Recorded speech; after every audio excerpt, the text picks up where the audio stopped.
Bonjour à toutes et bonjour à tous, bienvenue à ce nouveau webinaire organisé par le CIVL. Régulièrement, nous vous invitons à réfléchir et à échanger avec nous autour d'un thème d'actualité. Aujourd'hui, la flavescence dorée. Réagir, vous le pourrez en utilisant l'onglet chat qui se trouve en bas de votre écran. Les questions nous arriveront directement, elles seront affichées également et nous y répondrons en fin de programme. La flavescence dorée, donc ce programme un peu particulier, plus technique peut-être que nos rendez-vous précédents, a été élaboré par Marie Corbel. Vous êtes directrice du pôle technique interprofessionnel régional au CIVL et avec nous également Jean-Benoît Cavalier qui est le président de ce pôle technique interprofessionnel. Jean-Benoît, je vous laisse introduire ce webinaire et nous expliquer le pourquoi du comment. Bonjour à toutes et à tous, je me présente tout d'abord, je suis le président de la commission technique interprofessionnelle régionale donc du Languedoc-Roussillon, initiative des interprofessions pour traiter l'ensemble des problèmes techniques majeurs, essentiels, stratégiques qui traversent notre vignoble langue régionale. À ce titre, la flavescence dorée est quelque chose de majeur, de très important, c'est une vraie menace, c'est un peu le phylloxéra de nos décennies. La mission que nous nous sommes fixés, c'est d'être les représentants de la filière, les facilitateurs, les coordinateurs des différentes organisations qui traitent de sujets aujourd'hui, que sont en premier lieu la FREDON, les GEDON, les fédérations départementales des GEDON lorsqu'elles existent, et la Chambre d'agriculture. Il est important que la filière s'implique dans la mise en place et la gestion de cette problématique. Et nous avons comme ambition de faire en sorte que ce travail soit un travail collectif. Nous allons faire un état des lieux là tout de suite de la situation, nous allons envisager les solutions, mais la gestion collective de ce problème reste un moyen essentiel que nous devons tous mettre en œuvre. Et je laisse tout de suite la place, je dirais, aux premières interventions, parce qu'il faut aller vite dans le sujet. Merci Jean-Benoît pour cette introduction. Marie Corbel, au-delà du choix du sujet, donc de la flavescence dorée, ce programme, il a deux objectifs. Oui, alors il a été guidé par deux objectifs en effet. Le premier, ça a été d'avoir une approche très opérationnelle et pragmatique de ce sujet pour que tout à chacun dans son vignoble puisse vraiment s'approprier les enjeux et les leviers de lutte. Et puis le deuxième objectif, ça a été de mettre en relation différents acteurs qui sont tous actifs sur ce sujet de la lutte contre la flavescence dorée, mais qui du fait de périmètres d'action ou de missions différentes ne se rencontrent pas forcément au quotidien. Voilà, donc nous les avons rassemblés ici. Il y a le GEDON, les FREDON et Intersud, Sud 20 Bio, pardon, les chambres d'agriculture. Pour atteindre cet objectif, en fait, ce qu'on a décidé, c'est vraiment de mettre les GEDON au cœur des débats et d'entamer la discussion après avoir fait un état des lieux rapide sur la maladie, en suivant le calendrier voilà, de l'activité de ces GEDON, et que les différents intervenants puissent intervenir à chaque étape de l'année sur leur rôle à ces moments-là. Merci. Donc avec nous en plateau et en visio, nous avons plusieurs intervenants. On va commencer avec le GEDON de Limoux, puisque vous nous l'avez dit, il est au cœur du dispositif. Thomas Faure, vous êtes vigneron au domaine de Mouscaillot. C'est donc sur l'AOP Limoux. C'est bien ça. Et vous êtes responsable de la commission technique. À votre côté, Marlène Tisser. Bonjour.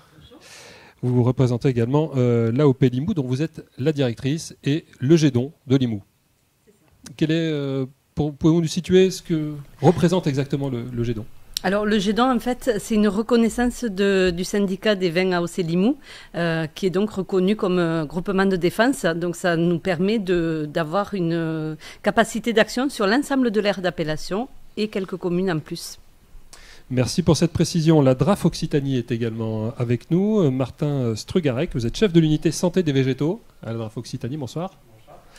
Margot Huette est avec nous en visio. Margot Huette, qui est chargée de mission technique viticole à Sud-Vin Bio. Bonjour. Bonjour. Merci d'être avec nous. Et la Fredon Occitanie est également avec nous. En visio tout d'abord avec Stéphane Maillet. Bonjour Stéphane. Bonjour. Vous êtes inspecteur sanitaire à la Fredon Occitanie. Merci. Et avec nous en plateau, Lisiane Grivel. Lisiane, vous êtes chargée de mission pôle vigne à la Fredon Occitanie. C'est ça. Et vous vous téléportez immédiatement de ce plateau vers une vidéo pour nous présenter ce qu'est la Fredon.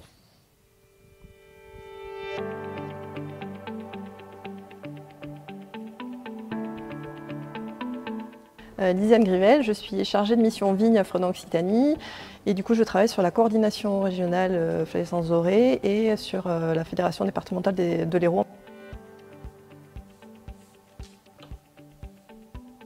Alors, Fredon Occitanie est une structure qui travaille en santé du végétal, qui a un statut d'organisme à vocation sanitaire. Donc on travaille sur tous les organismes nuisibles des végétaux et tout type de végétaux confondus, aussi bien en zone agricole qu'en zone non agricole, donc en milieu urbain, sur les zones naturelles aussi. Voilà, sur tout ce qui peut incomber à la santé du végétal ou même à la santé humaine, dans le cadre de l'ambroisie par exemple.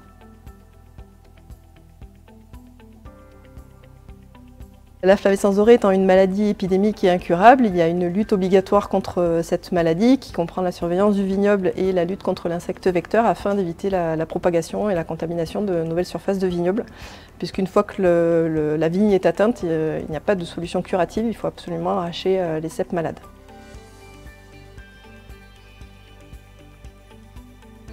Du coup, Fredon Occitanie et les fédérations départementales travaillent en étroite collaboration avec les différents vignerons des différents secteurs, donc au sein des GEDON ou directement dans le vignoble avec les caves coopératives par exemple, pour mettre en place sur leur secteur des actions de lutte dédiées et organiser la surveillance. Donc ça comprend des journées sur le terrain de formation des exploitants, donc des journées de prospection aussi sur le terrain avec le repérage des ceps malades. Et ensuite, effectivement, nous, on est chargé de toute la partie vérification de l'assainissement du vignoble, voilà, et toute la gestion de cette lutte-là et des comptes rendus qui sont faits à la DRAF aussi annuellement. On voit bien le côté retombant du coup, du fait que le sarment ne soit pas outé, on a le support retombant, les feuilles qui rougissent et qui ont tendance à se recroqueviller sur elles-mêmes. Du coup, ce côté enroulé, la grappe donc qui est... la grappe qui se dessèche avant vendange et il faut faire attention parce que donc on constate qu'on a une partie de symptômes sur certains sarments, pas forcément sur tous, puisque là celui-là il est sain, il n'y a pas de symptômes, on a une grappe qui est belle et à côté on a des sarments symptomatiques. Par contre la souche sera arrachée quand même puisqu'elle est symptomatique en partie, donc il faut bien l'arracher malgré tout.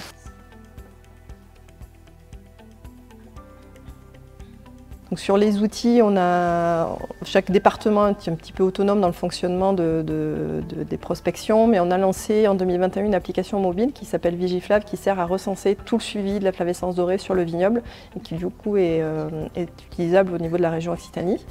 Donc on s'en sert pour faire à la fois les suivis cicadelles, donc l'insecte vecteur, les repérages de ceps contaminés. Les exploitants et les intervenants au vignoble peuvent s'en servir pour nous signaler des symptômes afin qu'on aille vérifier dans le vignoble les symptômes observés.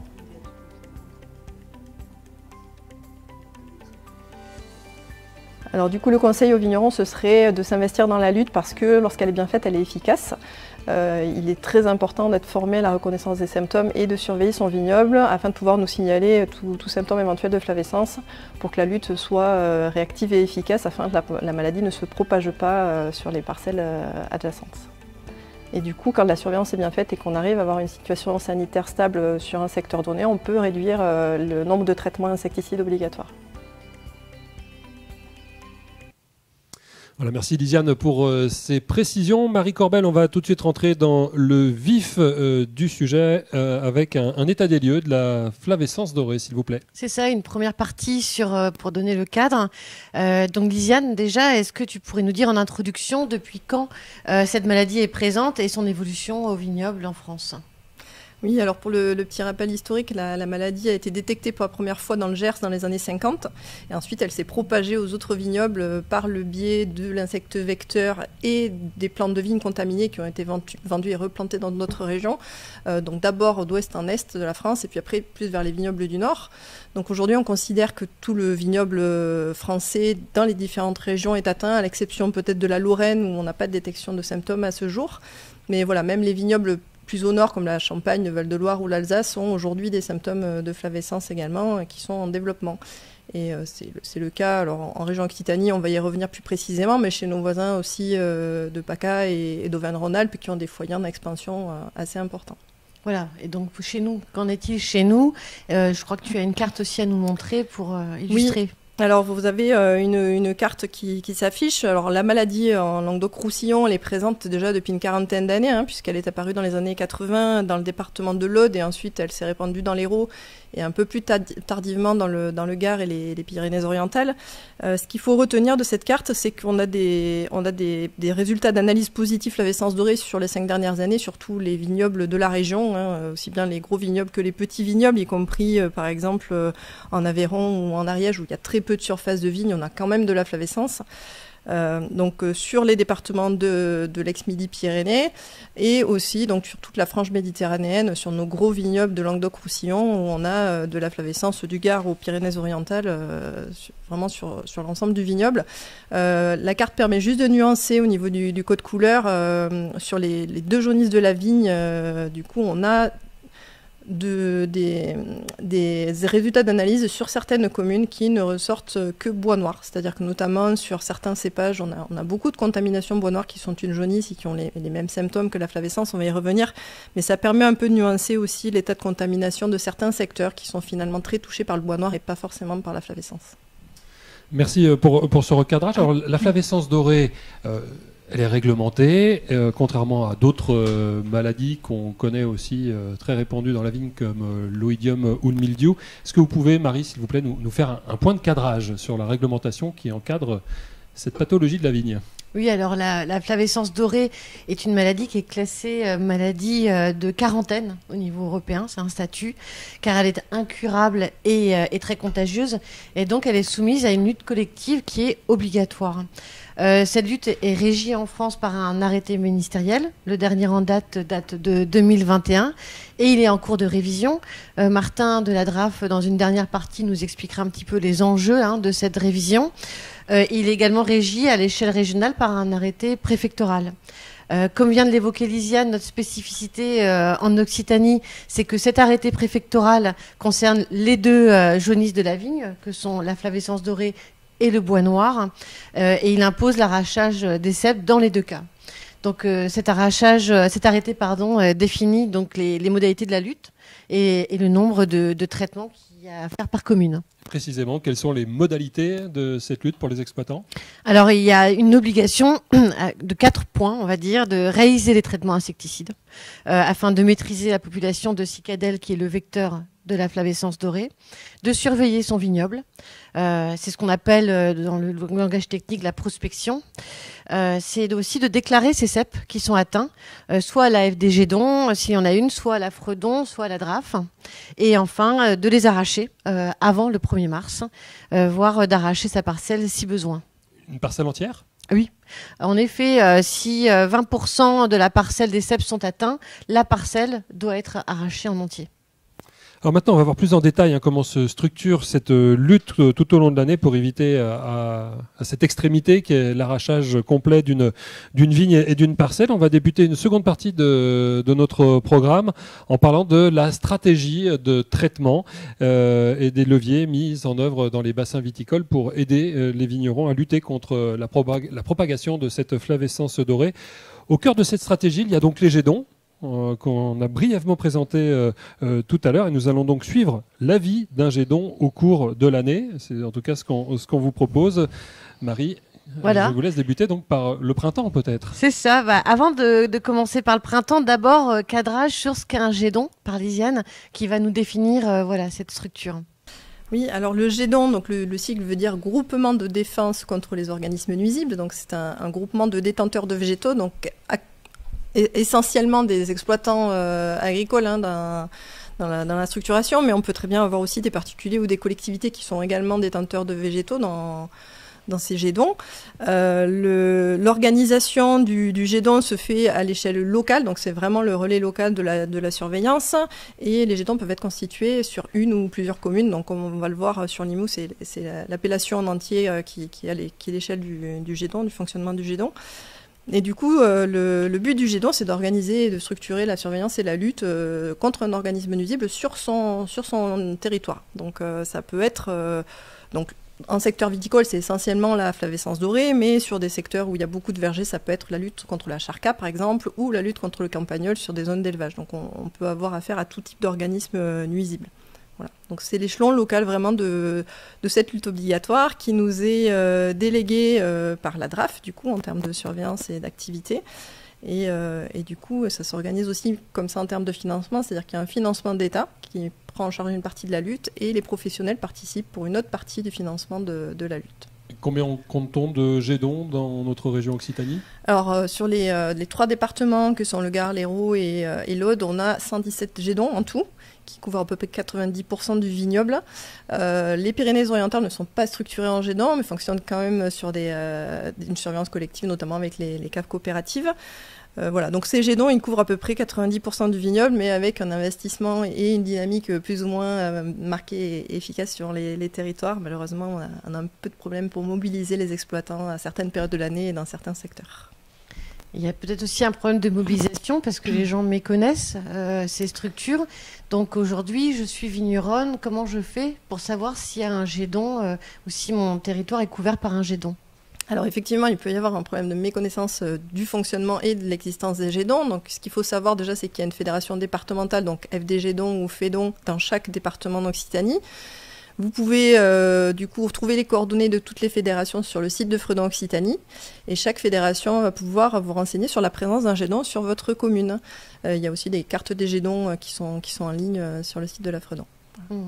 Donc on aura un exemple tout à l'heure avec le GEDON de Limoux, mais est-ce que tu peux nous expliquer brièvement aussi comment ça fonctionne, le GEDON? Alors le GEDON, c'est un statut de syndicat professionnel, mais qui fonctionne comme une association, c'est-à-dire qu'il y a un bureau avec un président, un secrétaire, trésorier, et ensuite on a un fonctionnement qui, la plupart du temps, est basé sur une structure locale, type CAP coopérative, ou effectivement ODG, où il y a un animateur qui intervient dans justement l'organisation de cette lutte collective et qui permet du coup de mobiliser aussi les exploitants.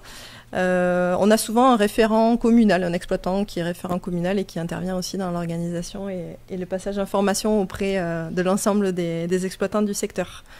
Voilà, donc l'objectif pour le GEDON, c'est soit d'assainir le territoire quand on a vraiment une problématique, ou alors effectivement de progresser notamment sur la réduction du nombre de traitements. D'accord. Et du coup, on va commencer par la vie du GEDON et on va commencer par le printemps, donc ce que tu disais tout à l'heure, Guillaume. Donc je te laisse poser peut-être une question. Ben oui, puisque tout commence par le printemps, quel est le rôle de la cicadelle et en quoi consiste l'intérêt de son comptage? Alors oui, voilà, on n'a pas rappelé effectivement un petit peu la biologie de la flavescence dorée. Donc la flavescence, c'est une maladie qui est causée par un phytoplasme. Donc c'est une petite bactérie sans paroi qui est du coup transmise par un insecte vecteur et qui va, lorsqu'elle est présente dans les canaux de sève de la vigne, bloquer la circulation de sève et provoquer le dépérissement d'une souche de vigne. L'insecte, c'est donc la cicadelle. Voilà, alors il y a plein de cicadelles qui existent. Celle-là, Scaphoideus tutanus, est une cicadelle qui est inféodée à la vigne et qui est le seul vecteur de la flavescence dorée, du phytoplasme de la flavescence dorée. Et du coup, c'est pour ça que pour éviter la propagation de la maladie, on doit lutter contre cet insecte vecteur par le biais de traitements insecticides. La cicadelle donc a une seule génération par an. Alors, vous avez, je crois, une petite diapo à l'écran qui vous présente un petit peu ces différentes formes larvaires. Donc il y a 5 stades larvaires qui se succèdent au cours du printemps et ensuite un stade adulte qui est lui ailé et qui donc va pouvoir se déplacer d'une parcelle à l'autre. Les 5 stades larvaires, eux, vont se succéder au fur et à mesure du printemps. Mais ce qu'il faut savoir, c'est que quand les œufs éclosent début mai, ils sont sains, ils ne sont pas porteurs du phytoplasme, ils vont l'acquérir en se nourrissant sur une souche malade. Donc c'est très important d'éliminer les souches qui sont malades dans le vignoble pour éviter effectivement cette infection des insectes. Parce que sinon, il meurt s'il n'a pas de quoi se nourrir de cette infection? Alors la cicadelle, non, elle va faire son cycle. Simplement, s'il n'y a pas de symptômes dans la vigne, elle ne va pas transmettre la maladie. Elle ne va pas être gênante au vignoble s'il n'y a pas de symptômes, en fait. Alors, par contre, si elle se nourrit sur une souche contaminée, elle va diffuser cette maladie à d'autres souches. Du coup, on cale les traitements insecticides sur le cycle de la cicadelle. Donc, on cherche les éclosions et le premier traitement est calé 30 jours après les premières éclosions de cicadelle pour être positionné vraiment sur la période de première contamination possible. Donc l'éclosion c'était en mai et donc on commence à traiter à partir de début juin ? C'est ça. Le premier traitement pour les exploitants qui travaillent en conventionnel est positionné sur la première quinzaine de juin, le deuxième traitement sur la deuxième quinzaine de juin et le dernier traitement qui lui intervient sur les stades adultes est positionné courant juillet. Bon, et donc du coup, pourquoi fait-on les comptages et à quel moment ? Alors du coup, on fait les comptages avant les traitements, en fait. C'est-à-dire, on fait des comptages dans le cadre des aménagements de traitement, c'est-à-dire le fait de pouvoir rendre facultatifs certains traitements lorsque la situation sanitaire est bonne. Pour ça, il faut faire les comptages et évaluer les populations de cicadelles. Et on les positionne toujours avant le traitement qu'on veut aménager, c'est-à-dire qu'on veut rendre optionnel. Voilà, donc c'est l'arrêté préfectoral et le communiqué qui fixe les dates de traitement qui nous définissent ces modalités de comptage. Et il faut bien avoir en tête que même si une commune est classée en aménagement de traitement, chaque exploitant doit évaluer les populations de cicadelles qui sont présentes sur sa parcelle avant de pouvoir estimer s'il a nécessité de faire ou pas le traitement. Voilà. Et d'où les comptages. Ouais. L'organisation est différente en fonction des départements ? Oui, alors voilà, là, c'est chaque département qui organise un petit peu son fonctionnement au niveau de ses suivis cicadelles. Donc, dans certains départements, c'est fait dans le cadre des GEDON, effectivement, de manière collective. Ensuite, chaque exploitant fait un complément de manière individuelle, notamment en faisant les saisies sur Vigiflave.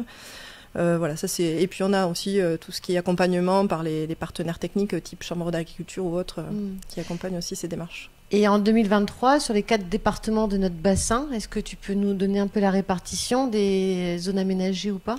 Alors sur Languedoc-Roussillon, du coup sur les 4 départements, on a à peu près 40% des communes qui sont en 3 traitements obligatoires. Donc n'aménagent pas les traitements. On a un quart des communes qui sont en aménagement de traitement, donc qui réduisent le nombre de traitements à 1 ou 2 traitements obligatoires. Et on a donc l'autre quart qui, lui, n'a pas de traitement obligatoire. Alors, je raisonne en termes de nombre de communes, par contre, pas en termes de surface de vignoble. Évidemment, en termes de surface de vignoble, c'est très faible.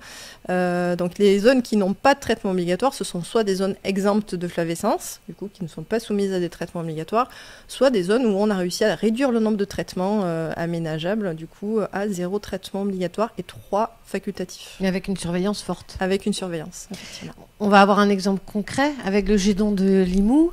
Marlène, est-ce que tu peux nous expliquer un petit peu votre situation ?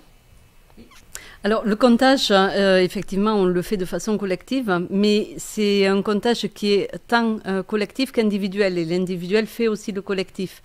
Il est très important pour chacun des vignerons à Limoux parce que, effectivement, on essaie de réduire les traitements, comme partout. On a énormément de chartes qui sont mises en place, et donc tous les techniciens vont travailler ensemble, que ce soit Chambre d'agriculture, GEDON bien sûr, mais aussi les techniciens des caves coopératives ou encore les techniciens des distributeurs de produits phyto, pour accompagner les vignerons. On fait une journée ou deux selon les disponibilités et le besoin de formation des vignerons pour qu'ils puissent reconnaître la cicadelle, parce que c'est quand même assez compliqué de reconnaître ces petits insectes, pour que derrière, ils puissent eux-mêmes faire le comptage seuls dans leur vigne, ce qui permet vraiment d'optimiser le temps et le nombre de comptages qui est fait sur le vignoble. Et l'intérêt de passer par le syndicat des vins de Limoux, l'ODG, c'est que nous avons de façon exhaustive les adresses mail et les contacts des vignerons, et que donc à chacun on peut rappeler l'intérêt et l'importance de ces comptages pour tout l'aménagement et pour la suite de la prospection. Et ces données que vous obtenez, vous en faites quoi, ce Alors, comptage ? On travaille effectivement aussi de façon très étroite avec la FEDON, avec la FDGEDON. Chaque année, ces journées de prospection collective sont faites également avec les techniciens de la FDGEDON, et ça permet vraiment d'avoir une relation étroite et de transmettre au plus rapidement possible à la FDGEDON pour qu'elle puisse compiler et aménager au mieux l'arrêté nous concernant. Thomas, toi tu es vigneron, du coup tu peux nous donner aussi un peu ton regard sur cette période-là de comptage et comment ça s'organise et peut-être les difficultés que vous rencontrez. Alors, il y a 2 grosses difficultés. La première, c'est vraiment dans la reconnaissance de l'insecte. puisque comme disait Lisiane tout à l'heure, il y a plusieurs espèces de cicadelles, et notamment la cicadelle de la grillure qui dans les premiers stades larvaires ressemble énormément à la cicadelle de la flavescence dorée. Donc c'est vrai qu'il faut avoir un coup d'œil pour vraiment arriver à la reconnaître, hein, et à faire des comptages qui soient efficaces.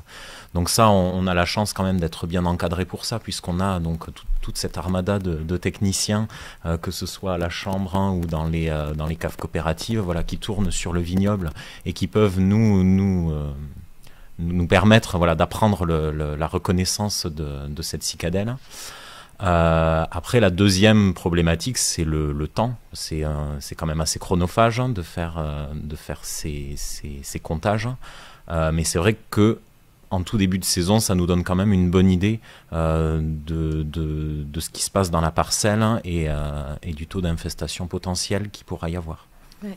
Donc on rappelle là, de ce que tu as dit, Lisiane, tout à l'heure, c'est que la date de traitement est fixée en fonction de la date d'éclosion des cicadelles, que les comptages qu'on vient de voir ont permis de voir si on pouvait aménager ou pas ces traitements, en sachant que c'est aussi ce que tu disais, Lisiane, hein, 90% des exploitations auront de toute façon au moins un traitement à réaliser sur notre territoire. Donc on va faire un zoom technique, on va dire, sur ces pratiques de traitement en conventionnel et en bio. Stéphane Maillet de la Frédon va nous présenter les pratiques en conventionnel sur la base d'une présentation de Aline Mourgue, hein, de la Chambre d'agriculture de l'Hérault, qui ne pouvait pas être présente. On va te laisser la parole, Stéphane, pour que tu nous présentes ça. Oui, bonjour. Ce qu'il faut savoir, c'est que déjà, toutes ces dernières années, pas mal de produits ont été retirés à la vente, et qu'actuellement, il nous reste juste des pyrétrinoïdes pour pouvoir traiter contre le vecteur de la flavescence dorée. On va faire quelques rappels des règles d'utilisation de ces produits, puisqu'il ne nous reste que ça. Donc, ce qui est important déjà, c'est de savoir quand ils sont positionnés, sachant que le premier traitement, souvent, tombe pendant la floraison de la vigne. Qui dit floraison de la vigne, dit protection des abeilles, donc on doit utiliser un produit avec la mention abeille qui, lui, nous oblige à faire le traitement 2 heures avant le coucher du soleil et 3 heures après. Ces traitements, donc ensuite, sont, eux, positionnés donc, sur le deuxième et le troisième. On peut utiliser n'importe quel autre produit. Ce qu'il faut retenir dans tous les cas, c'est que du moment que l'on utilise ces insecticides sur le vignoble, toutes les parcelles qui ont des couverts végétaux avec des fleurs, les fleurs doivent être détruites dans tous les cas, que le produit ait ou non une mention abeille. Alors, on va vous montrer les cas un peu particuliers sur une diapo. Donc, ces 4 derniers produits qui ont la mention abeille, qui sont entourés en rouge. Ensuite, on va rentrer dans le cas des zones non traitées aquatiques, qui sont donc dans le rectangle bleu. Donc, tous les produits, eux, ont une zone de 20 à 50 mètres, sachant que cette zone peut être réduite grâce aux arrêtés ministériels et préfectoraux à 5 mètres si tous les moyens d'antidérive sont mis en place. Ensuite, on a la zone pour les riverains qui, elle, est de 10 mètres, mais qui disparaît lorsque le produit est utilisé pour lutter contre un organisme réglementé, ce qui est le cas pour la flavescence dorée. Et là où il faut faire attention, c'est quand on utilise des produits, comme par exemple là dans le carré jaune, qui sont à multi-usage, donc qui peuvent être utilisés pour d'autres ravageurs de la vigne. Donc là, par exemple, pour le D6, là, pour la flavescence dorée, on est à 0,5. Pour le Démis, on est à 0,83. Donc si le vigneron veut utiliser ce produit pour faire les 2 traitements ensemble, toutes les zones de non-traitement sont obligées d'être revues à la hausse, puisque ces zones sont juste pour les traitements flavescence.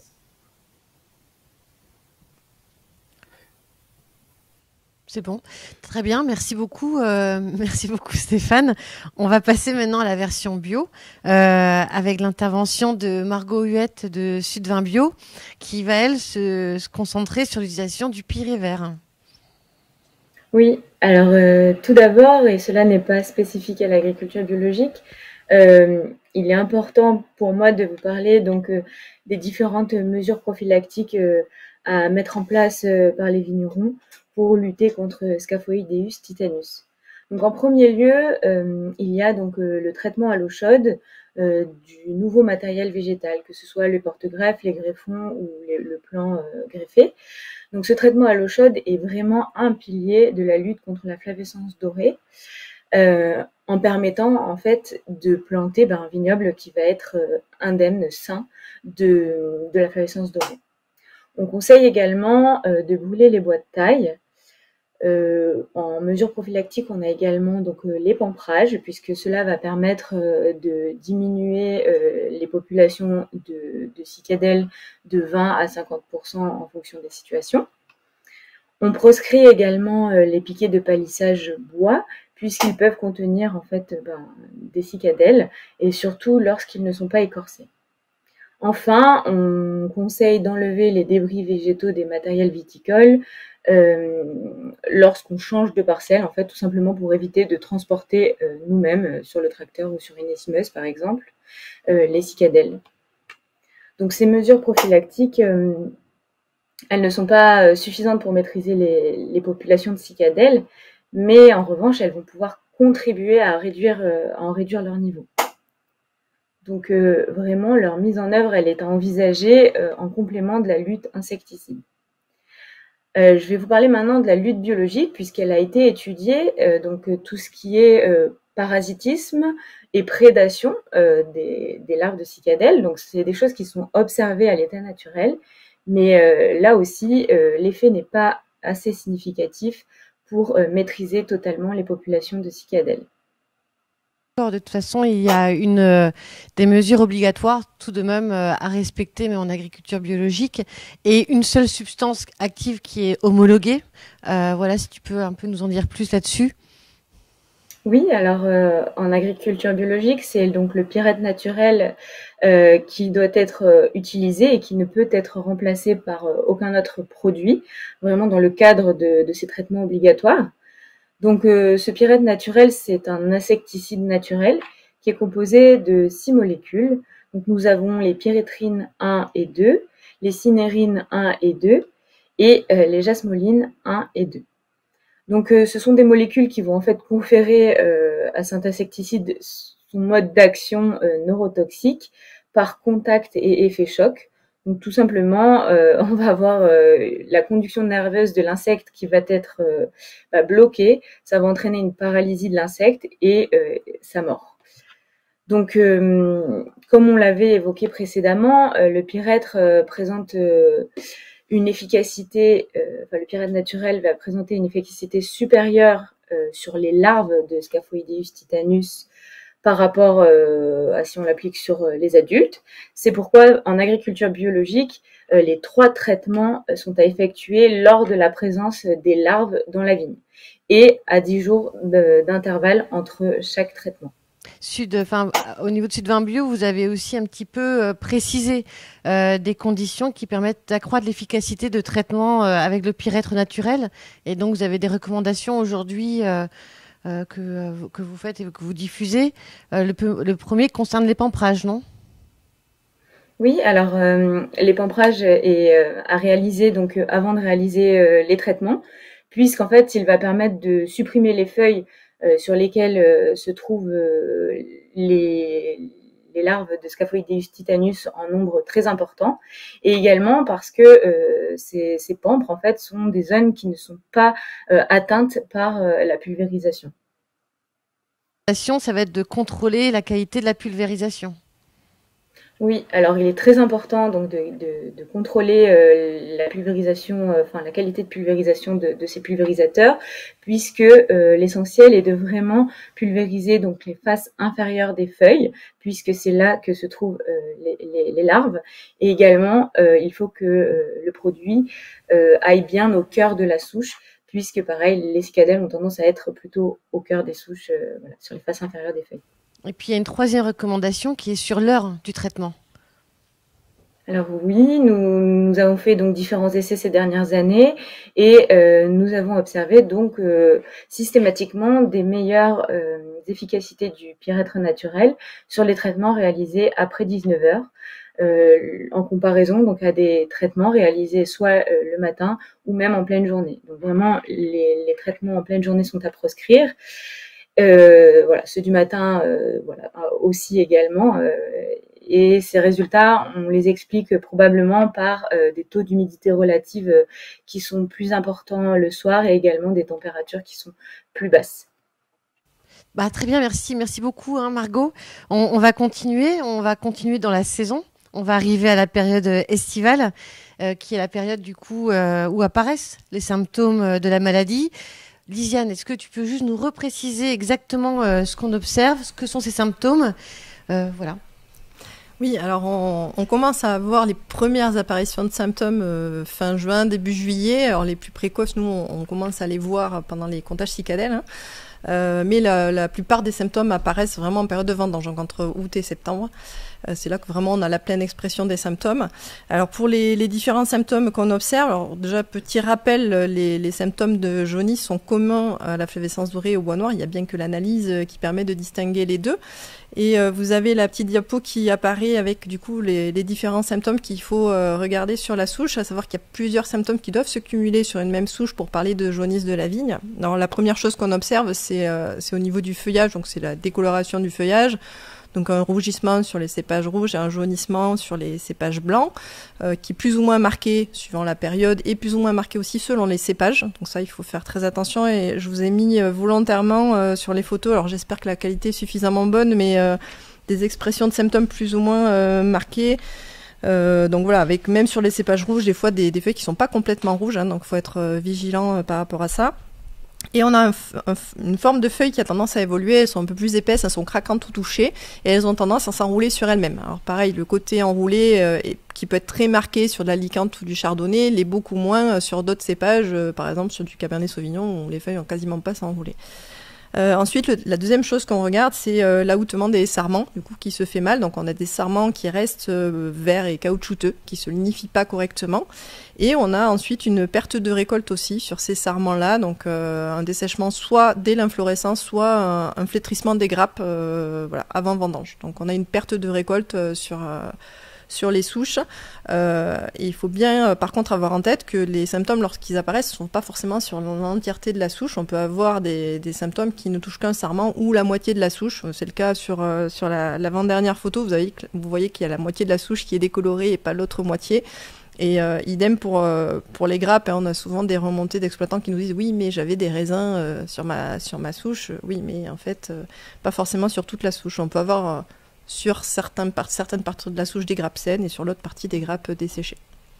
Merci Lisiane pour ces précisions. Je l'affirme encore à nouveau à nos internautes qui nous suivent. Vous pouvez nous poser vos questions et elles seront transcrites en direct en fin de programme et nous y répondrons avec les personnes en plateau ainsi que les personnes qui sont avec nous, les experts en visio. On reste avec vous Lisiane. Comment est-ce que cette recherche qu'on appelle aussi la prospection s'organise-t-elle ? Alors la prospection, elle est organisée département par la Fédération départementale des Gédons, donc la Gédon ou la Fédon, qui travaille avec les Gédons et qui embauche aussi du personnel saisonnier pour réaliser ces prospections. Donc voilà, c'est vraiment organisé différemment selon les départements, mais ce qu'il faut retenir, c'est que c'est vraiment basé sur une prospection collective qui est indispensable et on a besoin de la participation des exploitants pour couvrir le territoire qui est très très grand. Voilà, et on a mis en place donc l'application Vigiflav qui permet de saisir toutes les données recueillies sur le terrain, toutes les observations recueillies et la présence de symptômes. Donc tous les intervenants au vignoble peuvent se servir de cette application pour nous faire remonter des signalements de symptômes, ce qui permet ensuite à la VDG donc, qui est destinataire des données d'aller vérifier ces fameux symptômes et éventuellement faire des prélèvements pour analyse. Donc on va avoir un témoignage concret du terrain avec le Gédon Limoux sur l'organisation un peu de ces prospections estivales, comment ça s'organise, les méthodes que vous utilisez, est-ce que vous utilisez l'application aussi Vigiflav, voilà, et votre retour. Alors, Effectivement, le but, c'est d'optimiser le temps et d'optimiser les moyens, notamment de la FDG Don et des saisonniers qui sont mis à la disposition des prospections pour les Gédons. De notre côté, on essaie d'organiser 3-4 journées vraiment de prospection collective auxquelles on fait venir, on invite les vignerons à participer, notamment pour leur expliquer et leur démontrer les symptômes de la flavescence pour que derrière, individuellement, ils puissent eux-mêmes travailler sur leur parcelle. Tout au long de l'été, c'est un travail qui va être individuel pour être mieux collectif en finale, puisque tous les techniciens, que ce soit des caves, du Gédon lors de ces contrôles vignobles ou encore de la chambre ou des distributeurs, tous, quand ils font les tournées dans le vignoble, ont en tête la flavescence dorée et se servent effectivement de l'application Vigiflav qui va nous servir effectivement à pouvoir recenser tout au long de l'été et à mieux organiser derrière les tournées de prospection avec la FD Gédon pour vraiment aller là où les foyers ou les micro-foyers sont en création. Et dans les moyens que nous avons testés aussi, on a accompagné la FD Gédon sur une tentative de reconnaissance des symptômes par drone, ce qui nous ferait gagner quand même pas mal de temps. Mais malheureusement, on a un vignoble, du moins à Limoux, qui est essentiellement blanc et le drone n'a pas encore donné de résultats. Mais par contre, l'application Vigiflav, pour nous, est vraiment une aide précieuse pour l'organisation de la prospection et plus tard pour le bilan qui sera fait en fin de campagne. Ce que je comprends, parce qu'on sait bien que chaque Gédon fonctionne un peu différemment. En tout cas, votre prospection, elle se fait en 2 temps, quelque part. Il y a une première période individuelle où les gens vont avoir leur application, noter les cèpes malades, et finalement, cette data va vous remonter, et c'est là que vous ferez l'organisation collective pour finalement aller vérifier et valider les cèpes malades ou pas. Oui, tout à fait. Et c'est très important de rappeler que cette détection, c'est de la détection. On n'est pas là pour... souvent, on dit, oui, mais c'est de la délation. Non, c'est une lutte collective qui a besoin vraiment de l'ensemble des participants, des vignerons. Et c'est vraiment individuellement que collectivement, on arrivera à enrayer et à limiter l'impact de la flavescence. Oui. Justement, Thomas, sur la dimension collective aussi, est-ce que tu peux donner ton regard, toi, de vigneron, sur cette prospection estivale ?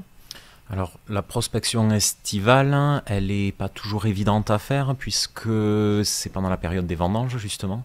Donc, il faut arriver à la caler, à travailler sur son vignoble quand on peut être dedans. Donc, quand on a des vendanges manuelles, c'est simplifié, puisque on passe dans les rangées pendant la vendange, donc on peut reconnaître les cèpes. Et c'est vrai qu'aujourd'hui, avec l'application, ça simplifie énormément les choses, puisqu'on va être capable tout de suite, pendant la vendange, d'identifier un cèpe qu'on suppose atteindre la flavescence, et les données vont directement remonter à la FD Gédon par la suite.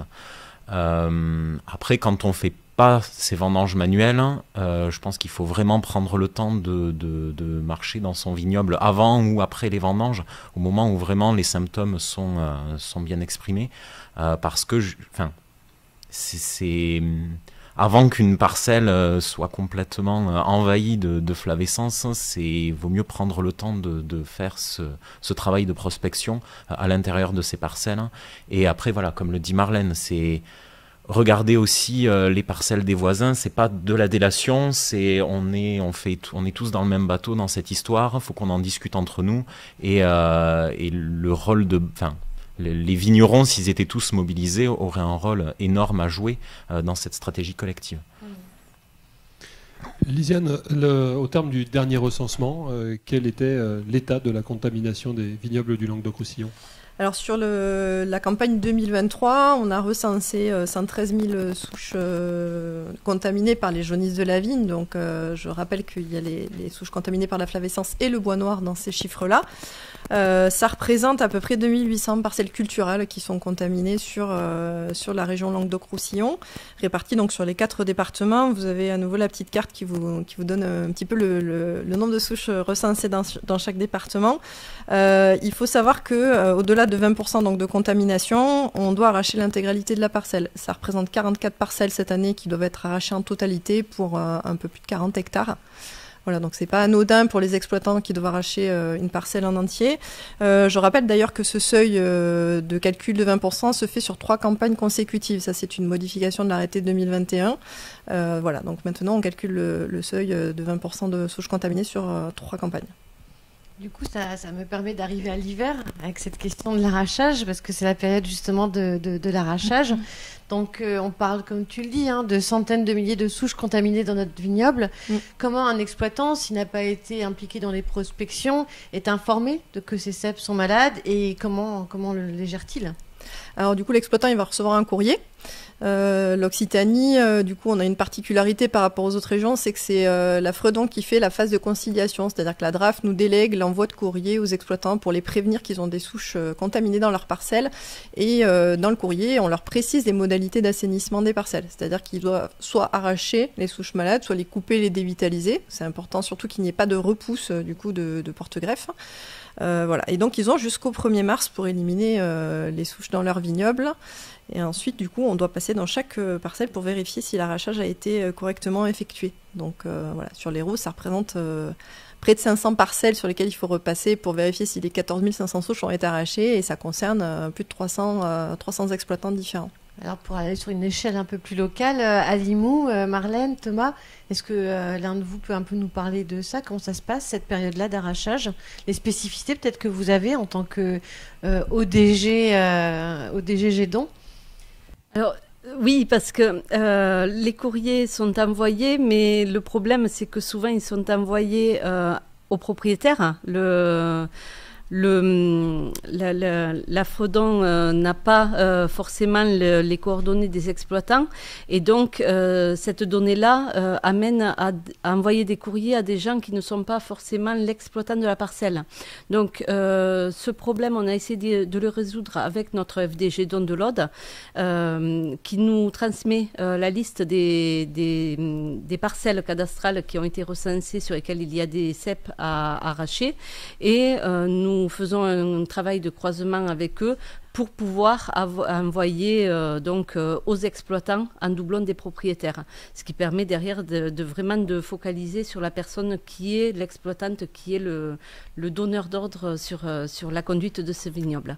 C'est vrai qu'on se dit que finalement, c'est pas très courant que le Gédon soit un syndicat d'appellation, mais qu'il y a une lutte, ça peut être très, très efficace aussi.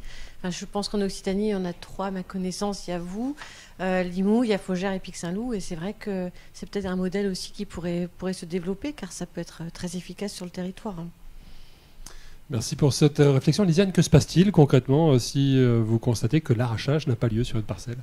Alors si on constate en vérifiant que les souches sont toujours présentes sur la parcelle après le 1er mars, du coup on passe le relais à la DRAF, on leur envoie la liste des parcelles qui n'ont pas été assainies, et là la DRAF prend le relais avec l'envoi de courrier, donc de notification, avec une nécessité de réaliser les travaux sous 15 jours. Si c'est toujours pas fait après ces 15 jours, il y a une mise en demeure qui est effectuée à la DRAF, et en dernier recours, du coup, un constat contradictoire, donc où l'exploitant est convoqué sur la parcelle avec le maire de la commune, les agents de la DRAF et de la Fredon. Voilà. D'accord. Et là, aujourd'hui, je vais m'adresser à Martin, justement, qui représente la DRAF. Est-ce que de telles situations sont courantes sur la dernière étape décrite par Lisiane? Non, heureusement, on arrive assez rarement à l'étape de constat contradictoire. Pour vous donner un ordre de grandeur, on a sur une année à peu près 1 millier de propriétaires, d'exploitants qui doivent être notifiés, informés de mesures d'arrachage obligatoires. La phase de conciliation dont parlait Lisiane permet que dans 70% des cas, ça se fasse. Les arrachages sont faits en totalité, dans les délais. Il reste donc 30% des cas. Lorsque la DRAF adresse un premier courrier d'information, on a à peu près la moitié des situations qui se règlent. Donc on arrive à 85% de réalisation des arrachages. Et puis lorsque la mise en demeure est vraiment notifiée au propriétaire ou à l'exploitant, on arrive à quasiment 99% d'arrachage. Donc finalement, il nous reste peut-être sur 1 millier de situations, pas plus d'une dizaine de constats contradictoires à réaliser sur des parcelles. C'est une particularité, comme le disait Lisiane, de l'organisation régionale qui est efficace, cette conciliation. On ne l'a pas dit, mais c'est vrai que c'est peut-être aussi important par rapport à ces questions d'arrachage. Il faut peut-être rappeler qu'il y a des aides qui peuvent venir en soutien aux vignerons qui sont impactés par ces mesures. Je ne sais pas, Lisiane, peut-être. Alors du coup, il y a un fonds d'indemnisation qui s'appelle le FMSE qui donc prévoit l'indemnisation sur notamment des impacts comme ça de dégâts par des organismes réglementés. Donc c'est le cas de la flavescence dorée. Donc un exploitant dont la parcelle doit être arrachée parce qu'elle est contaminée à plus de 20% peut prétendre à ces aides, sous réserve qu'il ait bien respecté toutes les mesures de lutte. Donc ça veut dire qu'il faut qu'il ait fait ses traitements insecticides au bon moment. Il faut qu'il ait aussi participé à la surveillance, soit dans le cadre d'un GEDON, soit de manière individuelle s'il n'y a pas de GEDON sur son territoire, et qu'il soit à jour de ses cotisations notamment. Et ensuite, il faut effectivement qu'il ait fait ses arrachages et son assainissement dans les délais. Voilà, c'est vraiment un critère important pour l'éligibilité à cette indemnisation FMSE. Donc il demande l'aide après. Il demande l'aide après, oui. Les aides sont demandées vraiment après la campagne. Et c'est la FREDON ou la FDGEDON qui est service instructeur de ces dossiers d'indemnisation. D'accord. Bon, du coup, on va partir peut-être sur une troisième partie, parce qu'on a vu là un peu, on a brossé le fonctionnement actuel de la lutte contre la flavescence dorée, qui est associée donc à cet arrêté ministériel de 2021. Depuis 2022, il y a un nouveau règlement européen qui permet au pays de choisir entre deux stratégies, celle de l'enrayement ou celle de l'éradication. Un nouvel arrêté ministériel va justement du coup permettre l'application de ce règlement européen. Martin, vous pouvez peut-être nous expliquer un petit peu où on en est sur ce nouvel arrêté qui va arriver bientôt en France. Oui, tout à fait. Alors peut-être une chose qu'il est important de rappeler, c'est que la flavescence dorée, ça a été dit, c'est un organisme réglementé, c'est même un organisme de quarantaine dans l'Union européenne. Ça ne change pas. Ça reste la situation actuelle. C'est donc un organisme pour lequel la surveillance, la déclaration, la lutte sont obligatoires sur tout le territoire. Cela dit, depuis donc 2022, septembre 2022, un règlement européen permet effectivement d'adopter une stratégie dite d'enrayement dans certaines zones où la maladie est présente de façon trop large pour espérer son éradication. Donc, en effet, on a cette différence entre deux stratégies. Je peux peut-être expliquer en quelques mots en quoi ça consiste. Donc, lorsqu'on est en stratégie d'enrayement, il y a toujours cette obligation d'arracher un cep contaminé. Il y a toujours obligation de réaliser des traitements insecticides. En revanche, ce que prévoit le texte européen, c'est que la surveillance officielle du vignoble n'est plus requise dans la zone infectée délimitée aux fins de l'enrayement. Donc ça, c'est quand même la différence principale que nous avons notée. Et en contrepartie, autour d'une zone infectée en enrayement, on a effectivement une zone tampon qui doit être définie, décrite, et dans laquelle on appliquera des mesures d'éradication pour protéger le reste du territoire depuis la zone d'enrayement. En fait, ces deux stratégies se complètent quelque part dans le dispositif. Lorsqu'on a certaines zones qui sont en enrayement, effectivement, c'est pour protéger le reste du territoire dans lequel la stratégie d'éradication reste en vigueur.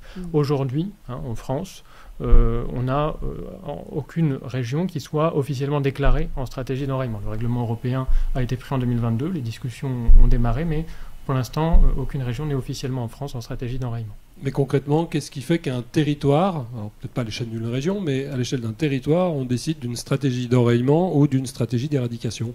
Alors, je dirais que le critère principal, ça va être quand même notre capacité à éradiquer ou pas la maladie sur une zone. Donc finalement, le niveau de présence de la maladie, son ancienneté aussi, le niveau de présence du vecteur, qui peut dans certaines régions être un critère important aussi. Donc concrètement, on maintiendrait un objectif d'éradication dans des zones indemnes de la maladie ou dans des zones où la maladie est très peu présente. Et puis à l'inverse, pour des zones fortement contaminées, on adopterait plutôt une stratégie d'enrayement. Justement, c'est une question pertinente par rapport à l'échelle. Le territoire, quand on parle territoire ici, c'est par région administrative, c'est par bassin viticole, sur ces stratégies qui seront choisies? Alors, il faut chercher une certaine cohérence dans la définition des zones. La réglementation européenne n'est pas prescriptive en la matière. Elle ne va pas nous imposer de passer, par exemple, toute une région administrative dans une stratégie ou dans une autre. Néanmoins, il faut qu'il y ait quand même une cohérence à l'échelle des mesures qui seront appliquées, notamment en tenant compte du fait que lorsqu'on définit une zone en enrayement, il y a bien une zone tampon qui va s'appliquer. Juste à titre d'information, chez nos voisins de Nouvelle-Aquitaine, le CROPSAB, le Conseil régional d'orientation des politiques sanitaires, a effectivement validé sur le principe le passage à une stratégie d'enrayement sur une partie du vignoble. Alors si je comprends bien, nous, notre situation ici en Occitanie nous orienterait plutôt vers une stratégie d'enrayement. Mais ce qui peut paraître vraiment très inquiétant, par contre, c'est cette question de la surveillance qui serait abandonnée alors qu'on voit c'est un pilier fondamental de la lutte contre la flavescence dorée. C'est effectivement un point de vigilance absolument majeur qui a été remonté très rapidement par les professionnels, par le SRAL aussi Occitanie. Et donc on a souhaité effectivement que avant d'entrer dans cette stratégie d'enraillement, on ait suffisamment de garanties qui nous soient apportées sur le caractère contraignant ou pas de cette stratégie d'enraillement. Notamment sur la surveillance, sur l'engagement collectif. On a souligné l'importance que effectivement chaque vignerons soit acteurs de la surveillance, de la lutte contre cette maladie, et la crainte qu'on pouvait avoir qu'en stratégie d'enraillement, cet engagement soit un petit peu diminué, dévalué. Je crois que cette crainte, elle a été entendue aujourd'hui au niveau national, et qu'on a des propositions qui en tiennent compte aujourd'hui. Donc par rapport à aujourd'hui, ce sera quoi la grande différence avec ces mesures ? Alors, ce qu'on peut dire, c'est que les discussions se poursuivent, vous l'avez compris, l'arrêté ministériel de 2021 est en phase de révision, donc on a des discussions en ce moment qui sont menées au niveau national. La grande différence qui est prévue dans le texte qui est sur la table aujourd'hui, c'est que finalement, on renverse un peu la perspective. Au lieu d'avoir une stratégie d'éradication qui en quelque sorte tombe depuis une contrainte administrative, depuis l'État qui nous déclare en éradication, on a plutôt une dynamique où on reconnaît l'initiative et les demandes des professionnels à travers des plans d'action qui peuvent être régionaux, qui peuvent être ensuite reconnus par le préfet de région, qui leur donne du coup une légitimité et qui viennent les imposer du coup à tous les détenteurs de vignes d'un territoire donné. Et finalement, les fondamentaux de la surveillance, de l'arrachage, des traitements peuvent rester en place du moment que c'est une demande qui est formalisée dans ce plan d'action.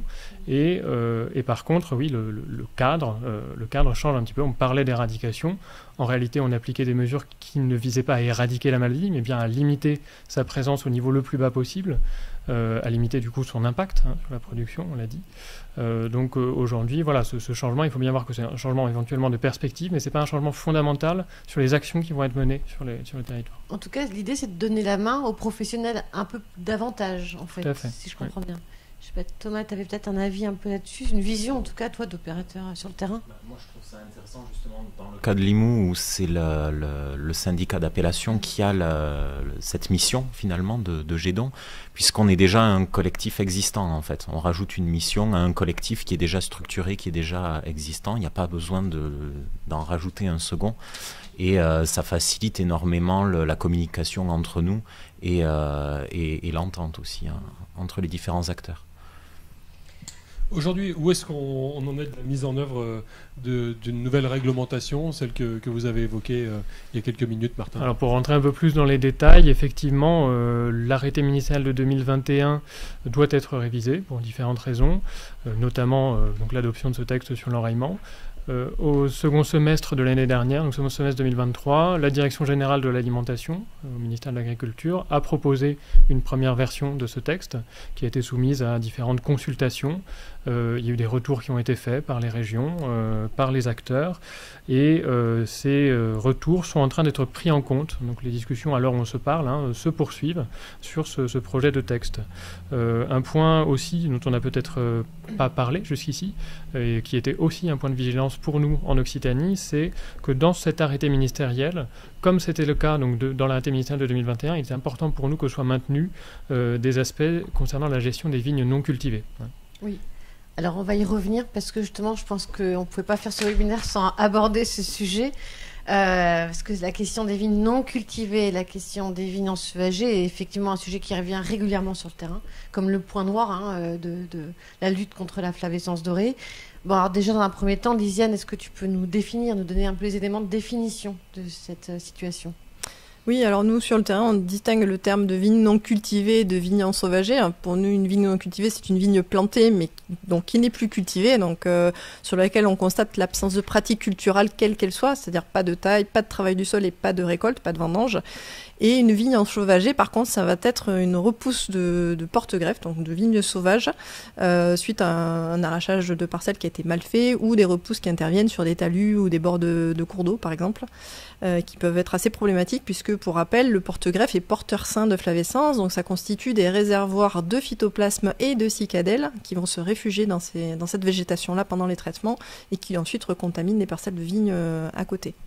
Donc il y a vraiment un vrai enjeu du coup à recenser et à traiter ces parcelles non cultivées. Thomas, peut-être que tu peux, ou Marlène, vous pouvez peut-être un peu témoigner de cet aspect-là Oui, c'est vrai que c'est un sujet qui revient régulièrement par rapport à la stratégie collective dont on parlait juste avant, où on a les vignerons qui mettent en place, qui prennent du temps pour s'intégrer dans cette stratégie de lutte.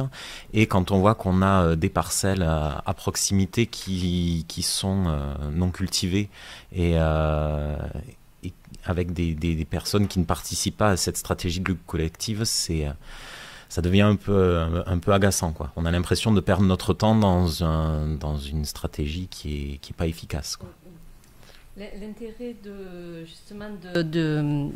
de l'ODG reconnu à Gédon, c'est que cette reconnaissance et le lien que nous avons avec les douanes et avec l'AFD Gédon nous permet de relayer les demandes assez récurrentes des vignerons sur ce point-là et d'assurer le suivi et d'assurer que ces vignes-là ne sont pas oubliées et que vraiment il y ait une pression qui soit faite là-dessus. Parce qu'effectivement, c'est un réel problème pour le terrain. Vous avez parlé des vignes ensauvagées comme étant, Lisiane, un problème puisqu'ils peuvent représenter un réservoir, mais quid des vignes abandonnées et qui sont quasi mortes ? Oui, alors effectivement, il y a les deux cas de figure. Les vignes non cultivées sous nos climats très chauds, effectivement, lorsqu'elles ne sont pas travaillées, ont plutôt tendance à dépérir. Donc elles ne sont pas forcément appétentes pour les cicadelles et donc ne sont pas forcément finalement de gros foyers de flavescence. Par contre, les vignes ensauvagées très vigoureuses qui sont au bord des cours d'eau peuvent être réellement problématiques. Donc c'est vraiment à prendre au cas par cas. Actuellement, nous, on recense ces parcelles-là lorsqu'elles sont du coup dans les environnements des vignes mères. C'est une partie de nos missions.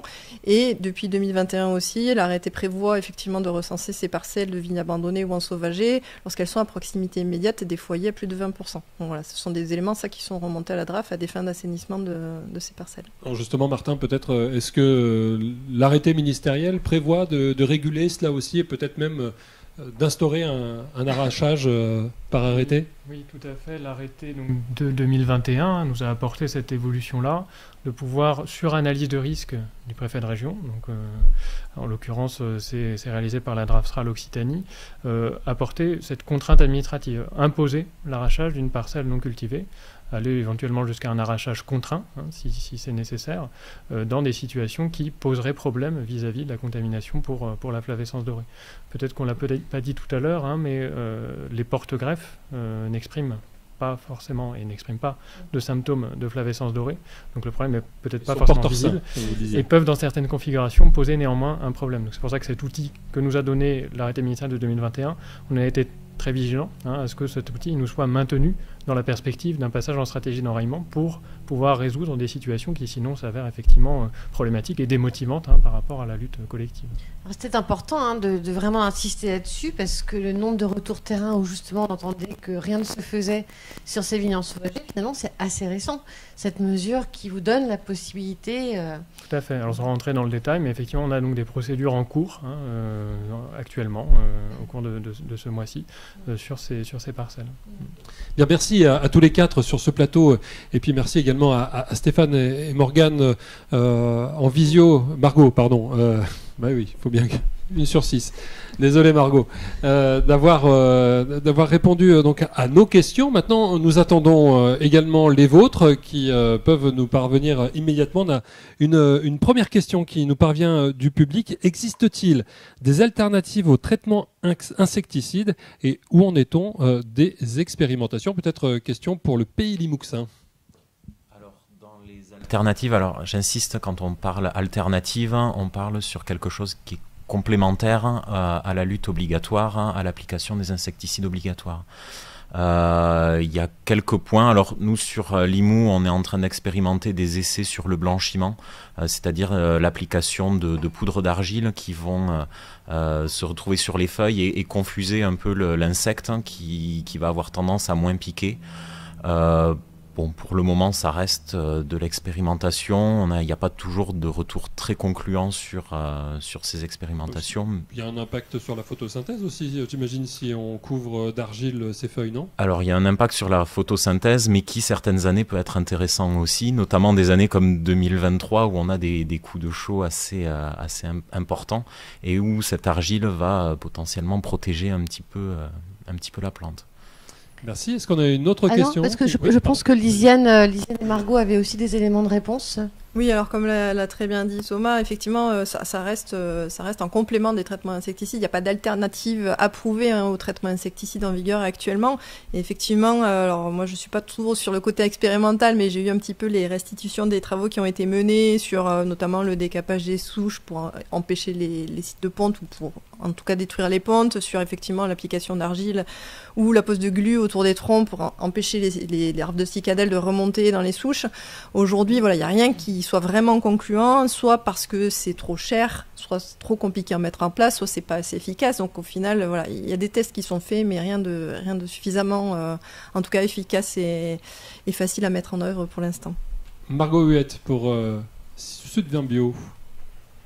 Alors non, mais voilà, tout a été dit, donc j'ai pas grand-chose à rajouter, mais effectivement, voilà, on n'a pas trouvé de produits concluants, que ce soit en termes d'efficacité, en tout cas en bio, qui dépasse l'efficacité du pyruvert, ou d'un point de vue économique, qui généralement sont des techniques qui sont très chères. Margot, du coup, pour compléter, parce que je sais que Sudvin Bio est très très investi sur ces questions de recherche et développement sur la flavescence dorée. Est-ce qu'il y a des recherches menées un petit peu sur parce qu'on bosse beaucoup sur la cicadelle, mais sur le phytoplasme en tant que tel? Alors nous, chez Sudvin Bio, on ne travaille pas sur le phytoplasme, pardon. Nous, on va travailler vraiment sur la cicadelle, sur les traitements pyruvers. Sur le phytoplasme, ça sera peut-être plus du côté de l'INRAE ou des instituts de recherche. Oui, Lisiane, est-ce que tu as des éléments de réponse là-dessus? Alors, ils sont en train de travailler sur le phytoplasme. Alors, il y a plein de pistes, alors, notamment sur le génotypage pour détecter, pour différencier différentes souches de flavescence notamment, qui sont plus ou moins virulentes et plus ou moins du coup qui provoquent des foyers à plus ou moins forte expansion en fonction de leur origine. Bon, il y a tout un tas de choses qui se fait. Je ne vais pas rentrer dans le détail parce que ce serait beaucoup trop compliqué. Et on est en train aussi, ils sont en train d'étudier aussi le lien entre la sensibilité des différents cépages et l'expression des symptômes de la maladie et la charge en phytoplasme que contiennent les souches. Voilà. Donc il y a des travaux intéressants qui sont menés là-dessus. Précisément, c'est une question que nous envoie un internaute. On nous demande s'il y a des cépages qui sont plus sensibles que d'autres à cette cicadelle. Alors, du coup, plus sensible, c'est difficile de répondre. En tout cas, il y en a qui expriment beaucoup plus les symptômes. Ça, c'est clair. On le constate sur le terrain. Ça a été effectivement aussi étudié par ailleurs. Donc, il y a des symptômes très expressifs qu'on connaît bien, notamment tout ce qui est cabernet, la famille des cabernets et des sauvignons en général. Donc, le marcelan, le chardonnay, tout ce qui est pinot, les colombards, voilà, pour les cépages aussi du côté sud-ouest qui sont assez expressifs. Tous les C'est un peu comme le consommateur lambda en fait. Enfin, elle est un peu comme le consommateur lambda, la cicadelle. Elle aime bien les cépages. Alors, pas forcément les cépages les plus plantés au vignoble en fait, parce que du coup, alors tous nos cépages un peu traditionnels des appellations type Grenache, Carignan, Mourvèdre, voilà, des cinsault, les choses comme ça qu'on a beaucoup en Languedoc-Roussillon sont assez expressifs au niveau symptômes. Par contre, les cépages les plus plantés en superficie, en volume, que sont la Syrah et le Merlot, eux, sont très peu expressifs, donc présentent très peu de symptômes de flavescence. C'est aussi le cas pour le muscat petit grain, par exemple, voilà, qui n'exprime pas de symptômes. Et par contre, je voulais attirer un point d'attention aussi sur tous les nouveaux cépages résistants qui sont développés actuellement pour leur résistance, notamment fongique, Oïdium et mildiou, ne sont pas du tout résistants à la flavescence, puisqu'on commence à avoir des symptômes sur ces cépages-là sur le vignoble. On commence à en avoir qui sont plantés au vignoble et qui entrent en production, et on constate vraiment des expressions de symptômes. Alors, on a eu, par exemple, sur du prior, de l'artaban, du souvigné gris, des choses comme ça, voilà, des expressions assez prononcées. Souvigné gris et floréal, un peu moins symptomatique, il va falloir être vigilant. Et juste pour un petit point de détail, je rappelle que les cépages gris expriment comme des blancs. Donc il faut chercher des décolorations jaunes et pas des décolorations rouges sur ces cépages-là. Juste un petit complément, quand tu parles de cépages peu expressifs, est-ce que c'est des porteurs sains ou c'est... Alors on peut considérer qu'ils peuvent être porteurs sains, effectivement. Ça, c'est les études en cours qui montreront si vraiment la charge en phytoplasme est élevée ou pas. Mais oui, clairement, on peut avoir des cèpes qui sont contaminés et qui n'expriment pas de symptômes. Ouais. Sur la Syrah, par exemple, arriver. sur la Syrah et le Merlot notamment, ça peut arriver. On arrive à avoir des symptômes, mais dans le cas de très forte contamination. Est-ce que nous avons d'autres questions qui nous viennent de nos internautes? Il n'y a pas d'autres questions. Eh bien, il me reste à vous remercier tous les 7. Remercier Marie Corbel tout d'abord. Merci Marie pour le CIVL d'être intervenue. Merci également à Jean-Benoît Cavalier qui a introduit ce propos. Thomas Faure, vigneron en pays Limousin, la directrice de l'AOC, Marlène Tisser, merci à vous. Merci également à vous, Lisiane Grivel, chargée de mission du pôle vigne de la Fredon Occitanie. Merci également à vous, monsieur, je vais me revenir, Martin Strugarek, merci, chef de l'unité santé des végétaux à la DRAF Occitanie. Merci à Margot Huette pour Sudvin Bio, et merci à Stéphane Mallier de la Fredon Occitanie d'être intervenu avec nous. Désolé, il n'y a pas eu beaucoup de questions pour vous, hein, Stéphane, mais vous êtes resté avec nous jusqu'au bout et nous vous en remercions. Merci à vous d'avoir suivi ce programme jusqu'à son terme. On se retrouve très bientôt avec le CIVL pour un nouveau programme dédié à une question de votre quotidien, une question qui vous préoccupe, vous vignerons. À bientôt.